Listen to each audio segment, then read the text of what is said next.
आप सभी भाई लोगों को मेरा नमस्कार। YouTube चैनल पर आपका हार्दिक अभिनंदन है और उम्मीद करता हूं कि आप सब लोग भी अपनी जगह सही होंगे। देखिए, अब मैं सामान्य बातें कर रहा हूं हिंदी से संबंधित, क्योंकि सिलेबस अभी क्लासेज आपके चालू होंगी।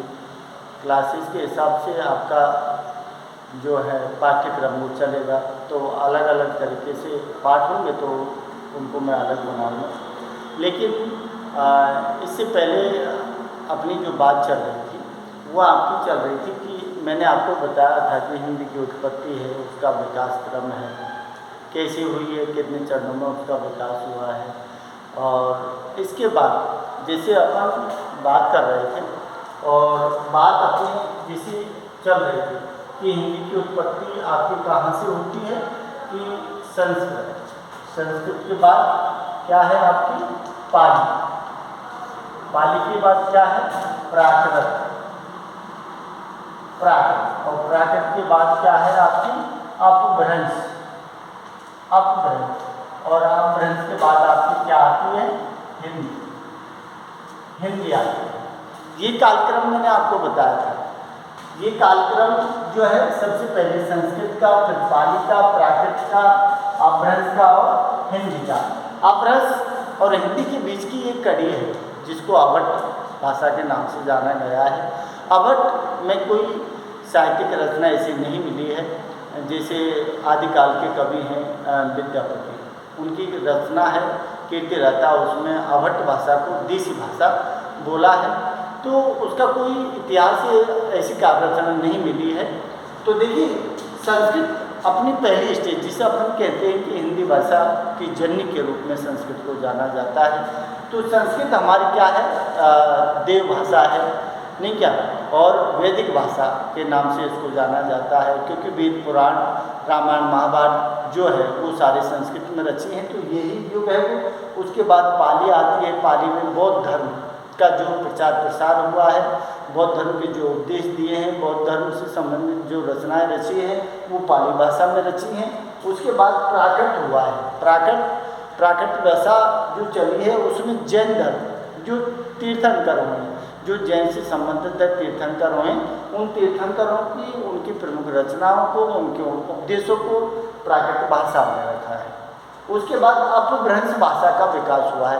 तो अपभ्रंश भाषा से हमें हिंदी का विकास, प्रारंभिक विकास शुरुआत दिखाई दे देता है, और अनेक तरह की जो काव्य रचनाएँ हैं वो भी दिखाई देती हैं। और अपभ्रंश से ही आपकी 5 उपभाषाओं का विकास हुआ है, और 5 उपभाषाओं से क्या हुआ है 18 बोलियों का विकास हुआ है।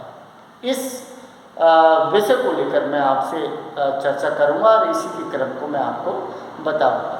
तो देखिए, इसके बाद इसका जो विकास क्रम दिया था, जिसमें आपने क्या लिखा है प्राचीन आर्य भाषा। प्राचीन आर्य भाषा का मतलब है कि 1500 से ईसा पूर्व से लेके 500 ईसा पूर्व चली है। उसके बाद मध्यकालीन आर्य भाषा चली है जो 500 से लेके ईसा पूर्व से लेके 1000 ईस्वी तक चली है। और आधुनिक आर्य भाषा कब चली है, जो 1000 ईस्वी से लेके, इसका मतलब है कि 1000 जो है ईस्वी से हिंदी की शुरुआत हुई है, तो 3000 वर्ष का जो कालक्रम है ना, 3000 वर्ष पार करने के बाद हिंदी हमारे संपर्क में आई है। इसका मतलब है कि 1000 ईस्वी के आसपास से हमारे हिंदी में साहित्य मिलना चालू हुआ है। उससे पहले ये कालक्रम चला है। तो देखिए, अब जो बात अपन कर रहे हैं कि अपभ्रंश, और अपभ्रंश से ही हिंदी का विकास हुआ है। तो अपभ्रंश का जो विकास है, जिसमें अपन ने क्या माना है अपभ्रंश का विकास, अपभ्रंश का जो विकास है, तो अपभ्रंश का जो विकास है इसमें अपन किसको मानते हैं 5 भाषाएं, 5 भाषाओं का विकास हुआ है अपभ्रंश से। कौन कौन सी हैं वो थोड़ा सा देखो। पहला जो अपभ्रंश है जिसको अपन ने क्या माना है, पहला जिसमें दिया है सौरसेनी अपभ्रंश। अब इस सौरसेनी अपभ्रंश से भी 2 का विकास हुआ है। ध्यान रखना, शौरसेनी अपभ्रंश से पहले, इसमें एक तो क्या है आपकी पश्चिमी हिंदी, पश्चिमी हिंदी का विकास हुआ है, और दूसरी कौन सी है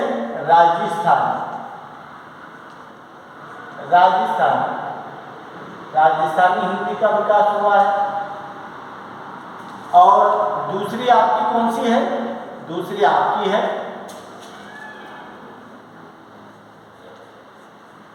मागधी अपभ्रंश। मागधी अपभ्रंश में कौन कौन चली हैं, 3। मागधी अपभ्रंश में 3 का विकास हुआ है। 3 का विकास कौन सी है, मगही, मैथिली और भोजपुरी। इसके बाद तीसरा अपभ्रंश कौन सा चला है, तीसरा अपभ्रंश चला है आपका जिसमें दिया है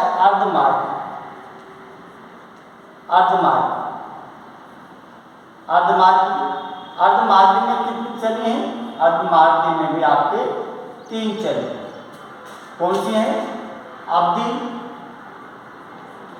और कौन सी है बघेली, और कौन सी है छत्तीसगढ़ी। और इसके बाद में चौथी आपकी चली है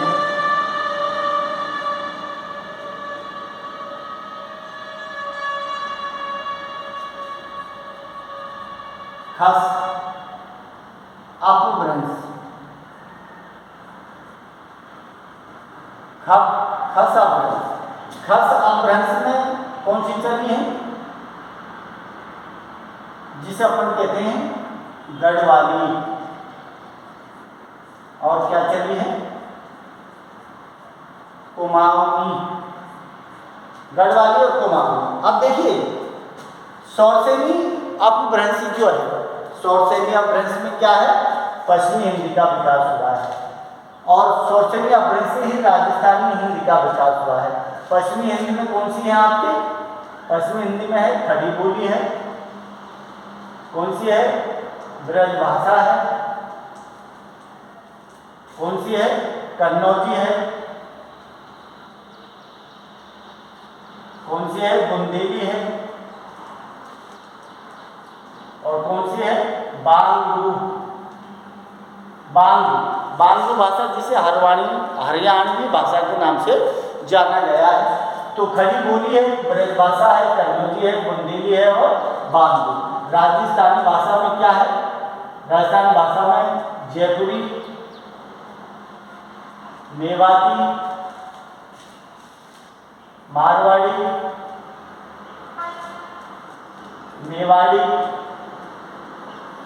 और कौन सी है मालवी। ठीक है। अब देखिए आप अपभ्रंश ध्यान रखना, शौरसेनी अपभ्रंश जो है इसका मतलब है कि अपभ्रंश से विकास हुआ है शौरसेनी। ये सब सारी की सारी क्या है, ये 5 उपभाषा है। इनको किस नाम से जाना जाता है, 5 उपभाषा। 5 उपभाषा का मतलब, इसका मतलब ऐसी भाषाएं हैं जिनमें साहित्य का विकास हुआ है। तो 5 उपभाषा ये हो गई शौरसेनी में। एक तो क्या हो गई आपकी पश्चिमी हिंदी, दूसरी आपकी क्या हो गई राजस्थानी हिंदी, ठीक है। और तीसरी ये जो अर्धमागधी है, अर्धमागधी से मागधी है, और मागधी से किसका विकास हुआ है, बिहारी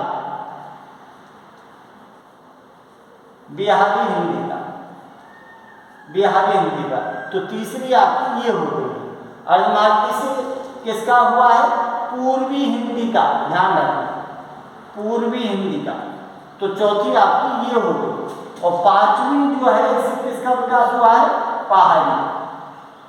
पहाड़ी हिंदी। तो पहाड़ी हिंदी ये आपकी 5 हो गई। इसका मतलब 5 भाषाएं हैं आपकी जो पहले शौरसेनी अपभ्रंश से जो विकास हुआ है शौरसेनी अपभ्रंश। शौरसेनी अपभ्रंश का मतलब सूरसेन राजा कहाँ का था, सूरसेन राजा कहाँ का था, उसके आसपास की जो बोली भाषा है उसी को आधार मान के शौरसेनिया ब्रज, जिसमें पश्चिमी हिंदी आई है, जिसमें खड़ी बोली है, और ब्रजभाषा है, कन्नौजी है, बुंदेली है, और बांगू। बांगू का मतलब जिसे हरियाणवी बोला है, और खड़ी बोली को कोरवी भाषा के नाम से भी जाना जाता है। राजस्थानी भाषा है जयपुरी, जिसे लुनाडी बीक के नाम से भी जानते हैं। मेवाती है, और कौन है, मारवाड़ी है जो जोधपुर, बीकानेर, जैसलमेर में है। मेवाड़ी है जो चित्तौड़गढ़, उदयपुर में बोली जाती है। और मालवी है जो मध्य प्रदेश और राजस्थान के बॉर्डर पर बोली जाती है। तो देखिए आप मालवी अपभ्रंश से किसका विकास हुआ है, बिहारी का। बिहारी हिंदी में कौन कौन सी आती है, बिहारी हिंदी में आपकी आती है मगही और मैथिली और भोजपुरी, समझ लो। अब मगही का मतलब है, आपने जनपदों में नाम सुना होगा, मगध है, कौशल है, नहीं क्या। तो ये क्या है, मगही का मतलब मगध प्रदेश जो है बिहार, वहाँ मैथिली है, मिथिला प्रदेश है। भोजपुरी है जो यूपी बनारस और के बॉर्डर पर बोली जाती है। और अर्धमालवी के अंदर पूर्वी हिंदी का विकास हुआ है, अर्धमालवी। और अर्धमालवी के में से अवधी निकली है। अवधी भाषा कहाँ की है, अवध प्रदेश की है, जो अयोध्या है, फैजाबाद है, जौनपुर है, समझो। बघेली बघेलखंड, जिसमें जबलपुर है, रीवा है, सतना है, उधर बोली जाती है। छत्तीसगढ़ी, रायपुर, बिलासपुर और जो दिया है सरगुजा वगैरह। और खस पहाड़ी से किसका विकास हुआ है, खस पहाड़ी से पहाड़ी हिंदी का विकास हुआ है, खस पहाड़ी से। अब खस अपभ्रंश से पहाड़ी हिंदी का हुआ है। पहाड़ी हिंदी में गढ़वाली और कुमाऊनी मानी है। इसका मतलब उत्तराखंड, नैनीताल, गढ़वाल जो दिया है, जो पर्वतीय प्रदेश की जो भाषा है ना, उनको इसमें माना गया है। अब देखिए इनके अलावा और भी जो, लेकिन 5 उपभाषाओं में इनको रखा है। वैसे आपने सुना होगा एक जो दिया है कि ब्राचर अपभ्रंश। ब्राचर अपभ्रंश से कौन सी भाषा का विकास हुआ है, ध्यान रखना, सिंधी भाषा। सिंधी भाषा का ब्राचर से हुआ है।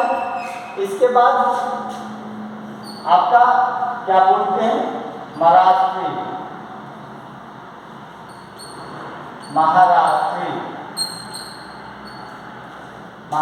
से क्या हुआ है, मराठी भाषा। मराठी भाषा का विकास हुआ है। और एक क्या है, एक आपने नाम सुना होगा, पैसाची अपभ्रंश। पैसाची अपभ्रंश से किसका विकास हुआ है, लहंगा और क्या है, पंजाब। लहंगा और पंजाबी भाषा का विकास इनसे हुआ है। ब्राचर अपभ्रंश से सिंधी भाषा का विकास हुआ है। महाराष्ट्र से मराठी भाषा का विकास हुआ है। और पैसाची अपभ्रंश से लहंगा पंजाबी हुआ है।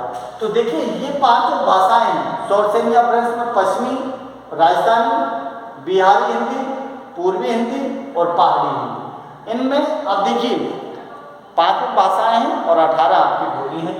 तो गिन लो, 1 2 3 4 5 6 7 8 9 10 11 12 13 14 15 16 17 और 18। ये आपकी यहाँ ये अलग है, लेकिन 18 बोलियों में इनकी गिनती होती है। तो थोड़ा सा आप अच्छी तरह से देखना, समझना। अगली जो इनका स्थान है, कौन सी बोली कहाँ कहाँ जाती है, अगर आपका रेस्पॉन्स सही मिला तो मैं उनको आगे स्थान विशेष के आधार पर कहाँ कौन सी बोली जाती है पूरी वीडियो आपको बना दूंगा। अच्छी लगे तो लाइक शेयर करना, वरना कोई बात नहीं, आप पढ़ लेना। नमस्कार।